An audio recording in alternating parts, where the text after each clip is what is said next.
ဒါကတကောင်လုံးဖြောက်တာမဟုတ်ပါဘူးအရှင်းမျက်နှာစာလေးပဲဖြောက်တာပါဒါဆေးထားချိန်သမနိုင်ဝက်ကြော်ပါပြီပြီးဆွဲတာလေးပြပါမယ်ဆိုင်မလာခြင်းမနဲ့အိမ်မှာကိုပါကိုဖြောက်လို့ရအောင်ပြထားပေးတာပါ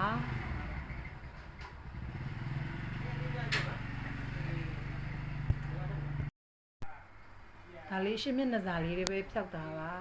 သူလည်းဆေးထားချိန်နိုင်ဝက်ကြော်နေပါပြီလျှော်လို့မရပြပေးပါမယ်နော်လျှော်မရခင်ဆေးထားချိန်ပြည့်ပြီဆိုပေမဲ့ဆေးဝင်မဝင်ပြပေးပါမယ်နော်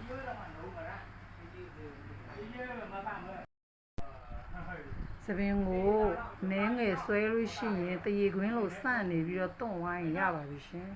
အနိကကျမပြပါမယ်အနိကနဲ့ပြစံသားကိုတွေ့ရလားရှင်အဲ့လောက်ဆိုလို့ရှိရင်ခေါင်းလျှော်လို့ရပါပြီ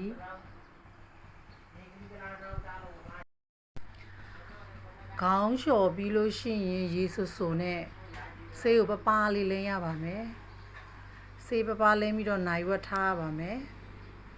နိုင်ဝက်ထားပြီးလို့ရှိရင်ခဏတော့ငါဆွဲပြသလိုတရေခွင်းလို့စန့်နေပြီဆိုလို့ရှိရင်တွန့်နေပြီစန့်နေပြီဆိုလို့ရှိရင်ခေါင်းလျှော်လို့ရပါပြီပြီးရင်ဖြောက်တာပြပါမယ်ရေကိုဆင်အောင်ဆေးပါမယ်ဆေးကိုဆင်အောင်ဆေးပါမယ်ဒီပြားနဲ့ကတ်နေတဲ့ဆေးလို့ဆင်ပြီးတော့ကောက်ပါမယ်ဆေးမယ်ကောက်မယ်ဆေးမယ်ကောက်မယ်ဆေးလို့ဆင်သွားပြီးလို့ရှိရင်ခေါင်းလျှော်ရည်နဲ့အနှင်းငယ်လျှော်ပါမယ်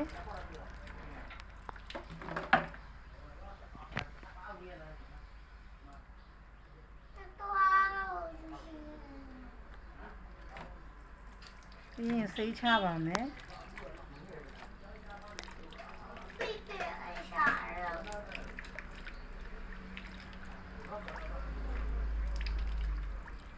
ဆင်အောင်ဆေးပါမယ်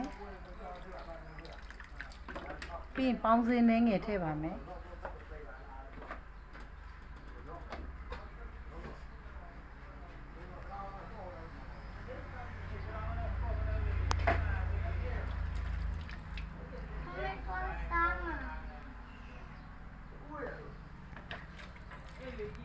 ပြီးရင်ဆေးချပါမယ်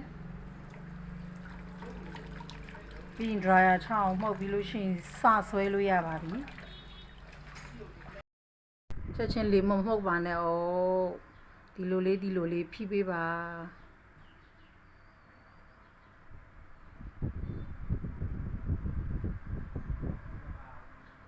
အဲ့လိုသပင်ကိုရှင်းနေအောင်ဖိပေးပါပြီးရင်လေးမှုတ်ပါမယ်နော်လေးချအောင်မှုတ်ပြီးမှဆွဲပါမယ်နော်လေးမှုတ်တာပြပါမယ်နော်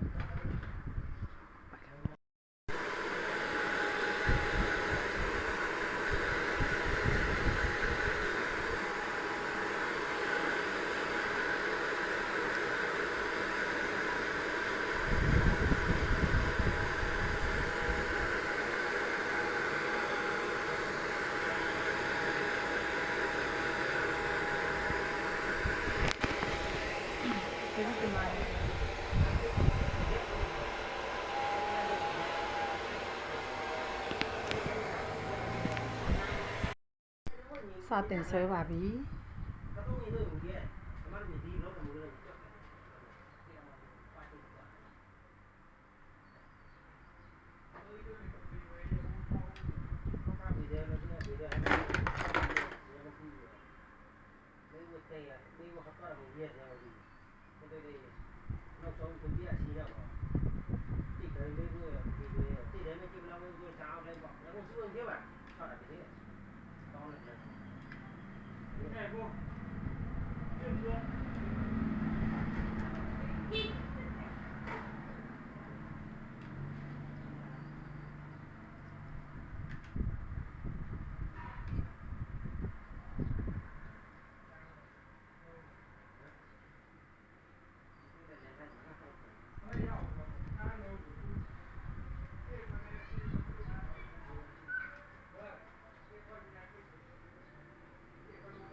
ဆွဲပုံဆွဲနည်းအချက်ရည်ကိုကြည့်ပါမယ်တေချာကြည့်ပါနော်ကိုအိမ်မှာကိုဆိုင်မသွားခြင်းနဲ့ရှေ့စမိတ်လေးဖြောက်ခြင်းနဲ့ပြိုမီလေးတွေအတွက်တေချာလေးကိုပညာမျှဝေထားပေးပါတယ်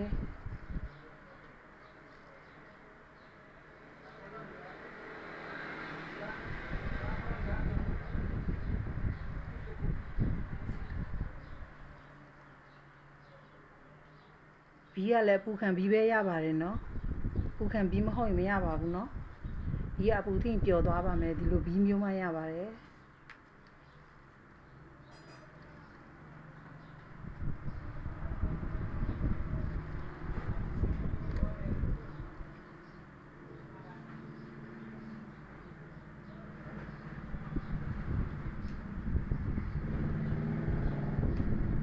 အချက်ရည်ကိုတေချာကြည့်ပါနော်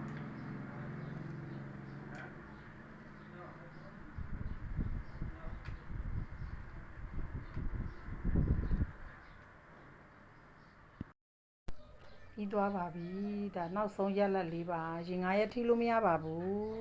9ရက်ပြည့်မှခေါင်းလျှော်လို့ရပါမယ်ဆေးမထည့်ခင်လည်းခေါင်းလျှော်ရတယ်နော်တစ်ကောင်လုံးခေါင်းလျှော်ပြီးမှဆေးထည့်လို့ရမှာဒါသပင်ဖြောက်ပြီး9ရက်အရှိနည်းနည်းစားလေးစမိတ်လေးဖြောက်ပြီး9ရက်နေမှခေါင်းလျှော်လို့ရပါတယ်အဆုံးထိကြည့်ပေးလို့ကျေးဇူးတင်ပါတယ်အားလုံးအဆင်ပြေကြပါစေပြီးသွားပါပြီရှေ့စမိတ်ဖြောက်ခြင်းနဲ့ပြိုမီလေးတွေအတွက်ကိုယ်တိုင်လှုပ်ကြည့်ဖို့အတွက်နည်းပညာမျှဝေလိုက်ပါတယ်ရှင်ရှေ့စမိတ်လာဖြောက်တဲ့တငယ်ချင်း2ယောက်ပါဆုံးထိကြည့်ပေးလို့ကျေးဇူးတင်ပါတယ်